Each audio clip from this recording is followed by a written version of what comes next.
welcome back to another edition of the AfterBuzz.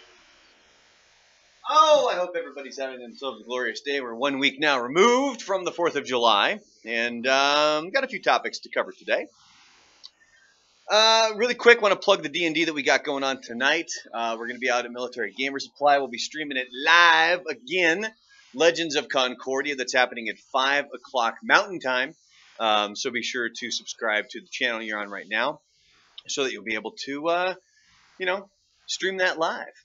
A few different topics to bring up on today's AfterBuzz. A lot of it came from the YouTube chat today. Is it just me, or did the YouTube chat seem really, I don't know about awkward, but it seemed like people were in kind of bitchy moods today for some reason. And it was a whole lot of different things to complain about. I mean, we always get complaints about the show and certain people on the show, and it's not even necessarily that. It's people kind of bitching at each other for some reason. So do we need a group hug at some point today? Is that what we need to be doing right now? If you're around somebody, give them a hug. Dead Side, happy birthday. It is his birthday today, so he says let's discuss, but I really don't know what we can discuss about your birthday, but happy birthday. Some of the topics for today that we will get into. Dead Side says it's only a few people that were salty. Well, it just seemed like a lot of people popping in were getting rather salty today. So let's see if we can fix that with some of these topics. And let's start off with one of the things, people being easily offended. I'm not really sure how we got on this today, but it's something that we talk about frequently on the air because it seems to be something that's always top of mind, because there's always a news story about somebody being easily offended by something else. And the problem now that we've gotten into, and this isn't to take away from legitimate complaints about something, is that it seems that if you're offended by something, you immediately get to complain, and then whatever it is that you're offended by should immediately have to go away so you don't have to deal with it. The only problem with that is everybody can be offended by something. There's always a way to find offense in something. And that's why you have to look at things on a scale. Not everything is black and white. And just because you're offended by something doesn't mean you're in the right. It's that simple. There's been complaints that we've gotten on the show. There's been complaints that I've gotten. There's been complaints that Buzz has gotten. And it's just because you're offended, it doesn't make you right. And there's really no other way to put it. If something is said, that is offensive and that we know we're in the wrong, absolutely, we will apologize 100%. I have no problems with that. We're doing a live show 5 hours a day, 5 days a week. Try doing that. So speak for 25 hours out of your week and say something that's not going to offend somebody. It's pretty impossible to do. So we expect it. If people get offended, it's perfectly fine. If it's nothing to worry about, we're not going to concern ourselves with it. If it is something to worry about, or if it's something that we made a mistake, then we will fess up to that mistake and we will admit we were wrong and we will apologize for it. And that's really all you can do, because we're as a society, it's gotten to the point now where it's, if I'm offended, I need to complain, and then that thing needs to go away, and whoever was the reason for the offense needs to lose their job or something to that effect. And we don't need to go to these extremes. Quite frankly, I'm offended by those actions. So how do we deal with that then? Because I find it offensive, the fact that anybody at this point, if you're offended by something, you get to complain and you immediately are the person who's correct in this circumstance, when that's not the case. I'm offended that people actually think that that's true. But anyway, so there we go. So and we talk about it frequently on the show. So bottom line is, just because you're offended, it doesn't mean you're right. Another thing that we were talking about, actually, I saw in the YouTube chat a lot of people talking about.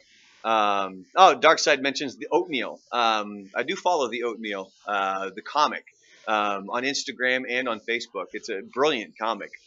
If you don't, it's called The Oatmeal, and it's a cartoonist. You can follow on Instagram and Facebook, and I highly recommend following The Oatmeal. Another thing that got brought up today was professional sports coming here to El Paso. Some of the things I think that can be a misconception in regards to El Paso is we talk about how big the city is in regards to the population of El Paso proper being related to other big cities, such as, I think at one point it was Detroit or something like that, where it was being compared to that. The one thing El Paso doesn't have that a lot of the larger metropolitan areas have are the suburbs. Um, is that uh, like I'll take Portland for example because that's where I was born and raised. Is you have Portland, Oregon, the actual city, but you have dozens and dozens of suburbs that are cities unto themselves that add to this population. So the overall population of Portland, if you're accounting for all of that, I think the population as far as radio broadcasting was concerned was about 2.4 million people. The actual city population of Portland isn't anywhere near 2.4 million people, and that's where El Paso is kind of behind the eight ball in regards to getting a professional sports team. I saw people relating it to El Paso being a low wage town. One of the reasons El Paso is able to be a low wage town is it's cheap to live here. You know, take the salary that you make here and try to move anywhere else. It's not going to work. Like this is one of the areas where it's very affordable to live here.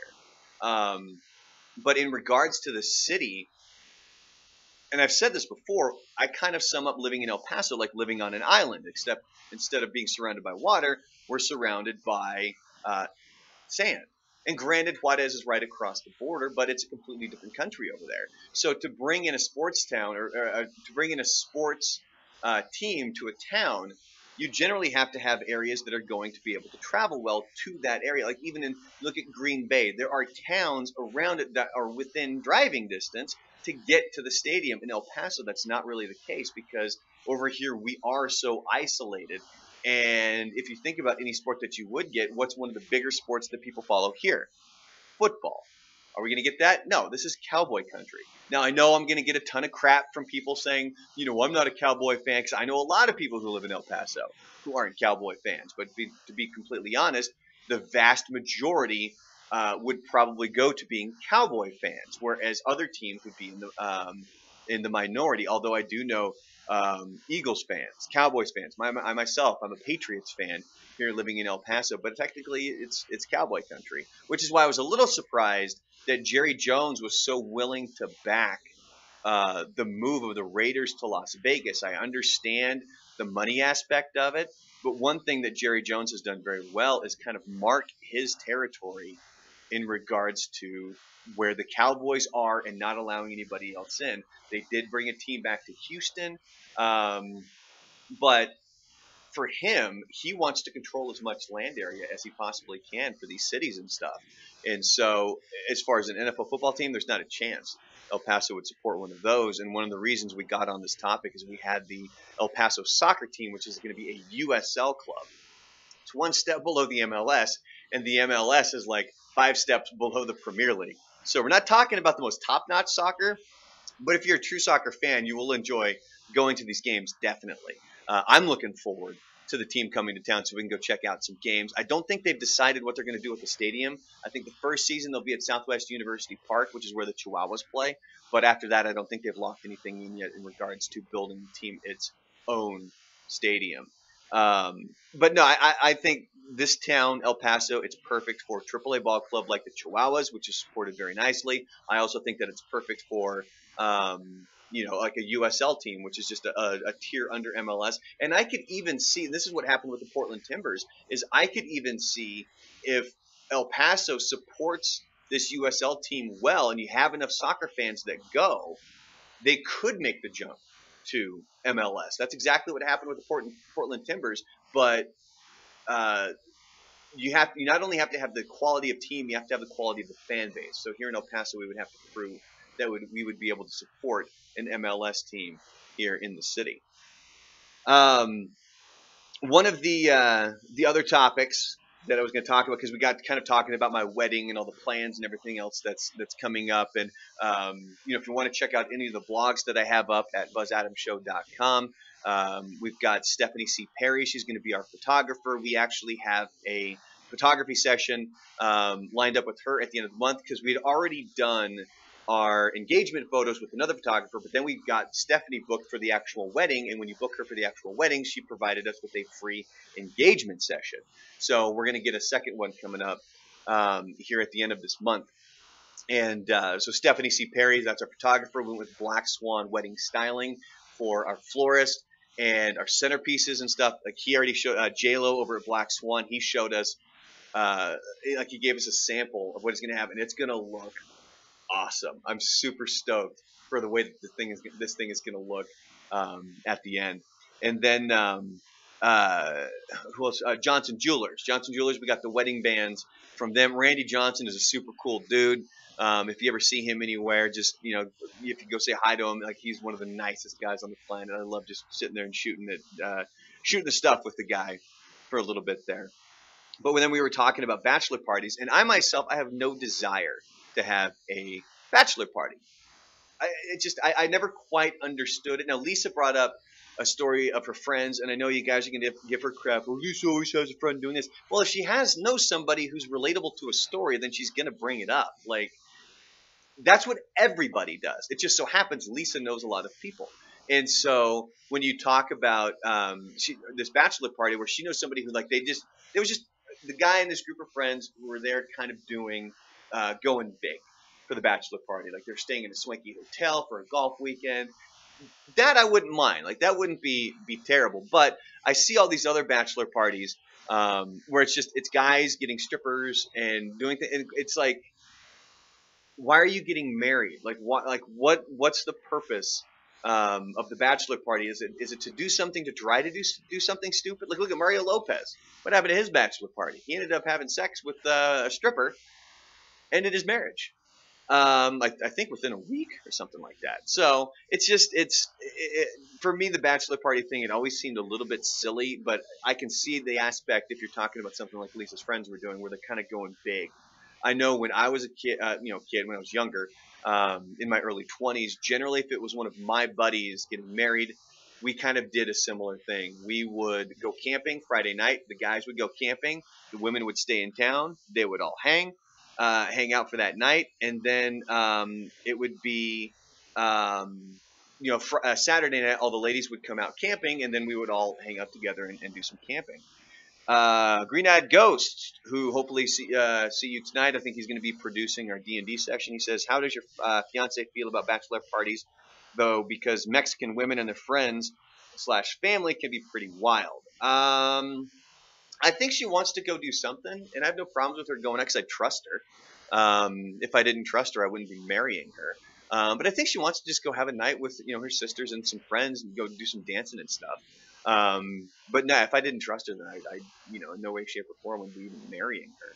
And she doesn't really get to do that because with our lifestyle, we're parents, we are homebodies and we don't get to do stuff like that. So if that's what she wants to do, kind of just go relax for a night, by all means, have at it. Go have some fun. Go cut loose.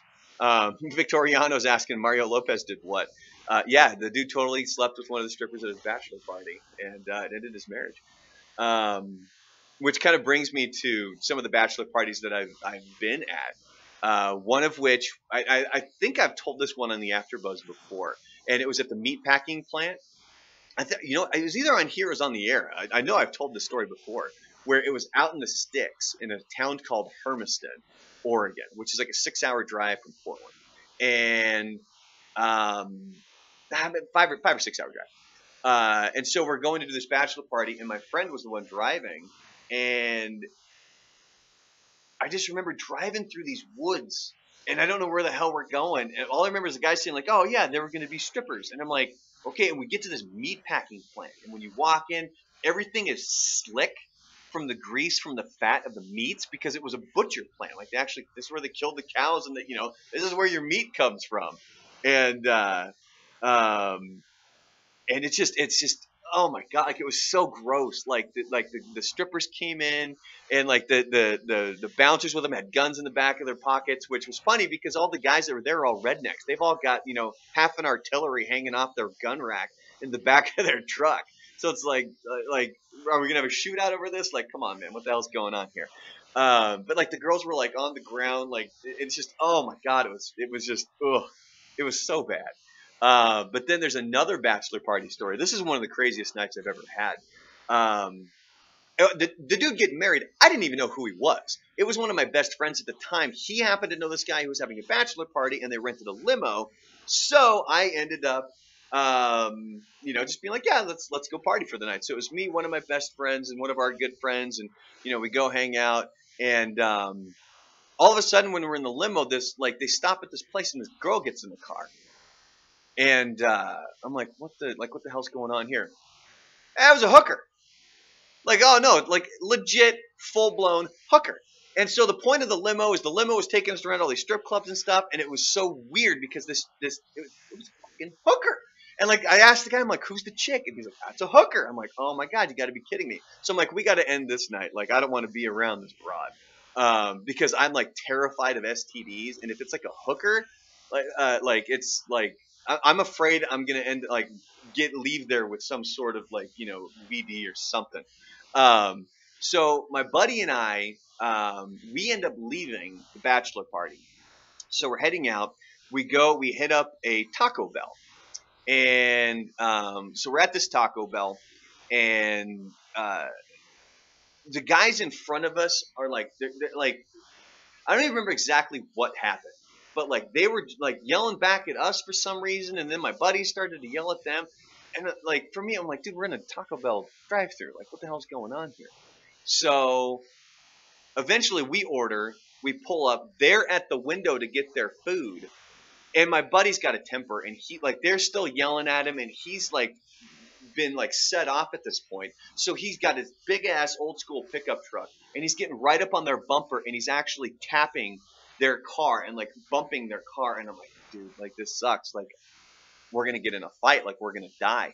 And so sure enough, the dude gets out of the passenger car and just starts hurling full beer bottles at the windshield, shatters the windshield and the beer bottles. There's beer everywhere.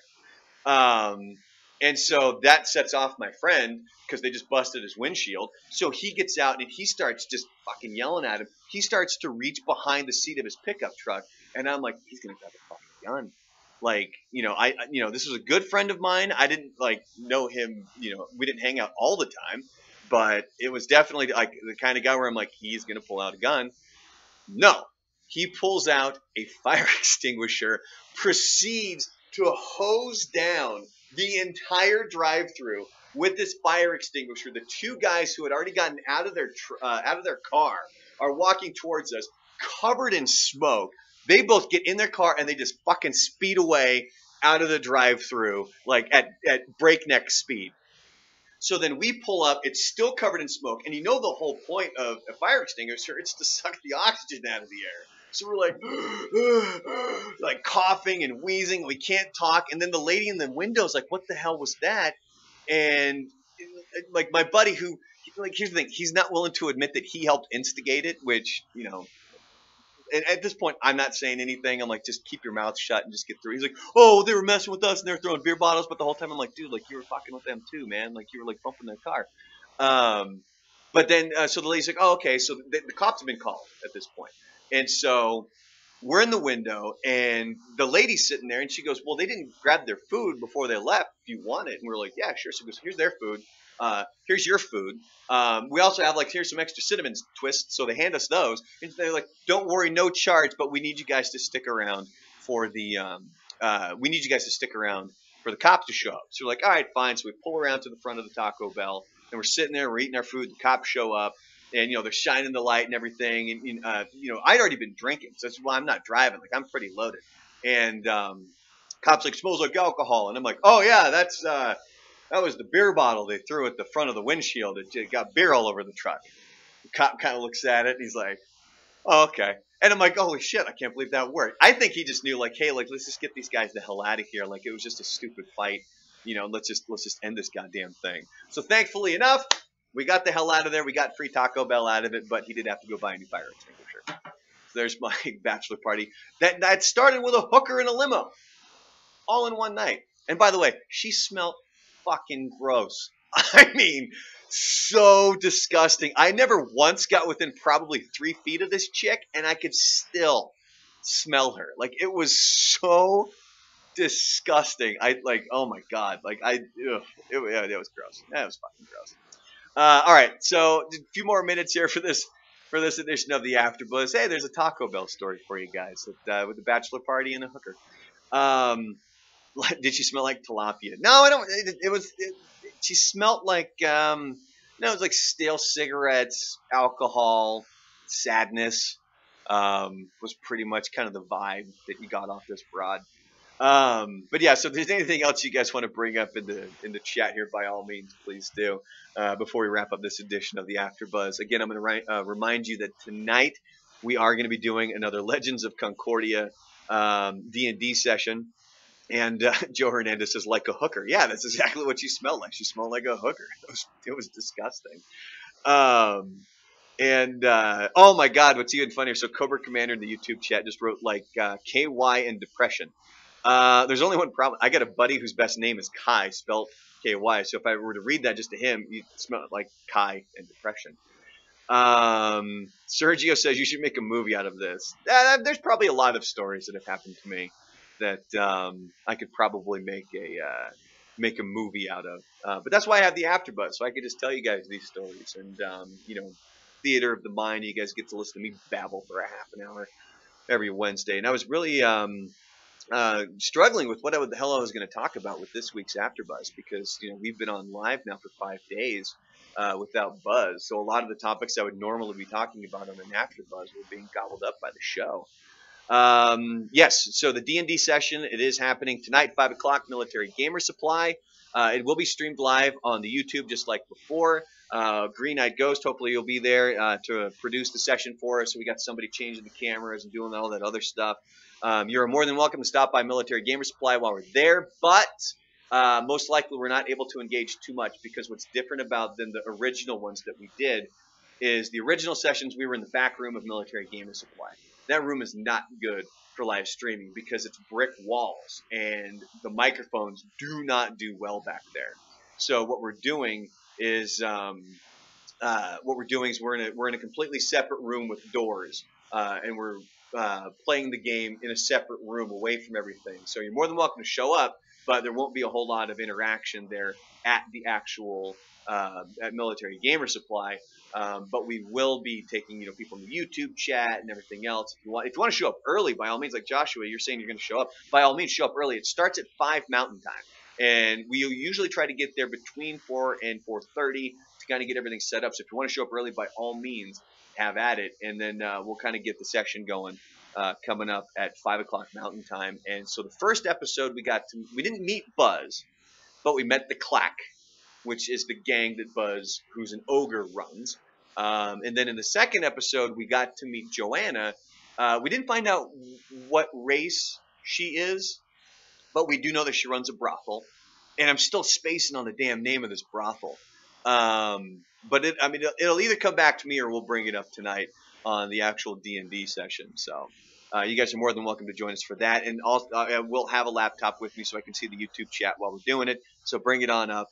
And if there's any suggestions that you have, there's sometimes where maybe Justin, our dungeon master, needs some help with something, or he's throwing an idea out there. By all means, hit it up, and it will be saved also for later viewing. So in case you do miss it, you'll be able to do it. I wasn't able to stream the first episode because YouTube did that whole "we don't recognize this computer," and I didn't have access to that email, so that sucked. But it is up on Military Gamer Supply's Twitch channel. So if you go find it over there, I think it's on the Do You Even Gamer? Do You Even Gamer Bro, I think is what it is. I'm like an idiot for forgetting this now. But the first episode is up there. Episode 2 is up on our YouTube channel if you want to check it out. They usually last right around 2.5 to 3 hours. Enough time to quest, enough time to go have some fun. We got some exciting things planned for tonight. Our Dungeon Master, Justin, has been brilliant at incorporating the entire area of El Paso, which will eventually expand to, maybe if you want to go up to Ruidoso or Las Cruces, or maybe even out to where Buzz Adams' show is on in other markets where it could be, into Abilene or San Angelo, or, the now dead zone known as Midland, Odessa. Which we're not on KBAT anymore, but we still got a lot of listeners who still reach out to us from Midland, Odessa, and thank you for the for checking out the YouTube views for the YouTube streams frequently from Midland, Odessa. On that note, we will I think we'll call that good. I got to tell you guys a story about Taco Bell and a hooker, and a fire extinguisher, and getting some free Taco Bell out of it. I'm pretty happy about that. Maybe if I have another crazy ass story that pops into my head about some other crazy ass night of some ungodly something or other that happened to me. Oh, here's another quick one before we leave. Here's one for you. This was another bachelor party, and this trip we went up to Canada. We went up to Vancouver, BC, for a weekend trip, cruising on up there, and learned a lot of weird things about Canada. Like you can't buy beer in a regular convenience store. You could only buy beer at the liquor store. And so we kind of went bar hopping, and some of my friends, they wanted to go to these like dance clubs. Sorry, that's not my thing. I don't like doing that. But there's, fortunately another buddy of mine, that really wasn't his scene either. So we would just kind of go walk around the town and stuff. And if you've never been to Vancouver, BC, holy crap, Vancouver, BC in the summer is awesome. And one of the things that my buddies would do for a bachelor party is the bachelor gets stripped naked of underwear, and then you're put in a box. It's usually like a giant box, like a dishwasher or something, like a box that'll fit. And so you have to go then walk around town in nothing but the box collecting money, and there's a set amount of money that you have to collect before you get your clothes back. And it's usually something cheap, like 20, 40 bucks or something like that. Never like you go up to people and they'll pitch in a couple of bucks. And so we did that with my buddy for this bachelor party up in Canada, except we had to do like a makeshift suit. So it was like 3 or 4 wine case boxes pieced together, so it looked like a cardboard dress. Was really what he was wearing. And we also found out that the people in Canada don't take kindly to that. They weren't a big fan of what we were doing. So we were there the same weekend of some gigantic fireworks show that they have. Like hundreds of thousands of people show up to this thing. They shut down the streets. And I remember we're walking down this one street, and our one friend, who's kind of being like the ringleader, the ringmaster of this whole thing, we need money, yada, yada, yada. And he's yelling at all these people. And we got really mixed reviews. First of all, they didn't know what a bachelor party was because they only knew it as a stag party. So we had to switch that up. But he's trying to get people to donate money, and we're going against the flow of people. Like it's hundreds of thousands of people walking the opposite direction of us from the shore, from the shoreline where they watch the fireworks. They're coming in this opposite direction. And man, there were some people who were just so pissed off at us. Like you think of Canadians as nice people. But this is like the one time they got pissed where they're legitimately yelling at us. Like, oh, give him his clothes back. You guys are assholes. You got to give him his clothes back. I'm like, it's a joke, man. Like, it's not like he's not having fun. So anyway, he had a good time with that. Eventually he got the money. He got his clothes back. And another thing we found out up there, everything was 3 blocks up, 2 blocks over. It wasn't always necessarily that way, but that's how they constantly gave directions in Vancouver, BC. We would ask, like, there was like one strip club that we knew of, and we were asking about it, and the guy's like, oh yeah, it's 3 blocks up, 2 blocks over. So we go up 3 blocks, 2 blocks over. It's not there. We talk to somebody on that street corner. Oh yeah, it's 3 blocks up, 2 blocks over. We talked to 3 different people. Eventually, we went 9 blocks up, 6 blocks over to get to this place because they all said 3 blocks up, 2 blocks over. We ran into this dude in the middle of the street who had a chain around his neck. And it was a thick ass chain. Like the links were like the size of my fist. Like this, and like it was heavy enough, like he was hunched over, is how heavy this damn thing was. And like he comes over and he sees that we're all like hanging out for a bachelor party, and he starts chatting us up, and so we start asking him like, what are you doing? And he's like, oh, this guy owes me money, and so I'm here. Like he stops by to buy drugs on this corner, like this time of day, and so I'm waiting for him. And we're like, Jesus Christ, like we're gonna watch somebody get murdered. So like it's another just crazy ass trip. So we end up leaving that place, and then they go to this one dance club. And as we are out the door for this one club, we like 3 guys get in, and then the bouncer stops us immediately, and he's like, "No, can't let you guys in." And we're like, "What the hell?" Like that, like half of our party just went inside. A little less than half because there were 8 of us. Well, they just went inside this, into your establishment, and this was, they don't have their cell phones on them, so we can't get a hold of them. Can we at least go in and get them so we can go somewhere else? And the guy was being a jerk, and I flipped my lid on this guy. Like I'm screaming and yelling, I'm pointing this guy's face. you piece of bleep, let us the hell in here, yada yada yada. Like go like to the point it's making a scene. It's making people uncomfortable. Like I'm screaming at this guy. Dude was totally cool. Dude took my assault, like my verbal assault, like it was nobody's business. Just kind of sat there, like, yeah, okay, cool, whatever. And then like the next thing I remember, like he and I were like best friends because after like a minute, I'm like, you know what?